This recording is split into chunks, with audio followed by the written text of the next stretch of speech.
Salut, c'est Romaric. Je fais une courte vidéo car je fais juste une petite pause entre deux courses et c'est à ce sujet que je parle. En fait, je voulais juste te donner un conseil qu'on m'a donné. Donc merci JB.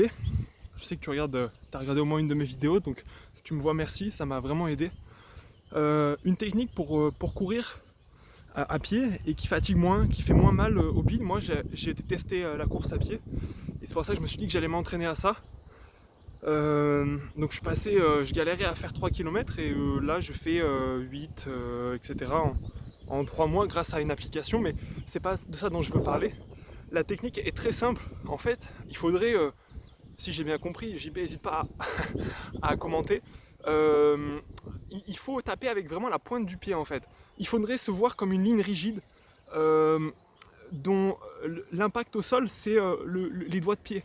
En fait, le but c'est de ne pas poser le talon et d'avoir toujours la sensation de partir vers l'avant et de se servir du bout des pieds juste pour rebondir. En fait, l'idée c'est de fournir le moins possible d'efforts avec les fessiers, les quadriceps, je suppose, et de juste de se laisser glisser comme ça. Donc, c'est pas avec ça que tu sprints, mais c'est avec ça que tu peux commencer à faire des distances sympathiques. Moi, ça m'aide vraiment à me redresser. Ma cardio, ben voilà, ça l'aide aussi. Ça, c'est la course en général. Donc voilà, petite astuce, vraiment courir comme un point d'exclamation bien droit, légèrement penché vers l'avant, ce qui va t'emmener à l'avant et tu vas te servir de ton pied juste pour bing, tu vas rebondir comme ça. Voilà, donc n'hésite pas à me partager tes conseils de course, nutrition, fitness, etc. Car je suis toujours très preneur et j'espère que ça t'aidera. Voilà, courir avec moins de force et pourtant ça m'empêche pas de faire des bons scores. Alors j'ai des grandes jambes, mais avec ça j'arrive à faire 1 km, je crois, en 4,45, un truc comme ça, alors que avant, il y a 3 mois, je courais jamais, enfin, à part aux échauffements de sport, mais voilà, jamais je courais des longues distances. Petite astuce, ça fait beaucoup moins mal à l'intérieur, aux intestins, tout ça. Voilà. Et puis, pareil, les mollets, j'avais un début, mon médecin m'a dit périostite au début parce que je courais sur les talons et depuis que je fais cette méthode, j'ai plus du tout de douleur au niveau des tibias. Donc, impeccable. Merci JB, merci la course à pied, merci la vie. Merci la vie.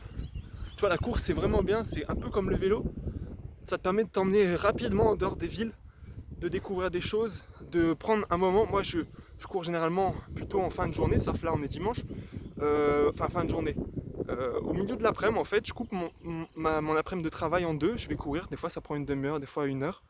Et ça fait du bien, ça fait descendre. Je dis souvent, je suis pas le même homme avant d'aller courir et quand je rentre. Parce que déjà, avant, j'ai de l'appréhension et après, j'ai de la satisfaction et je me sens bien.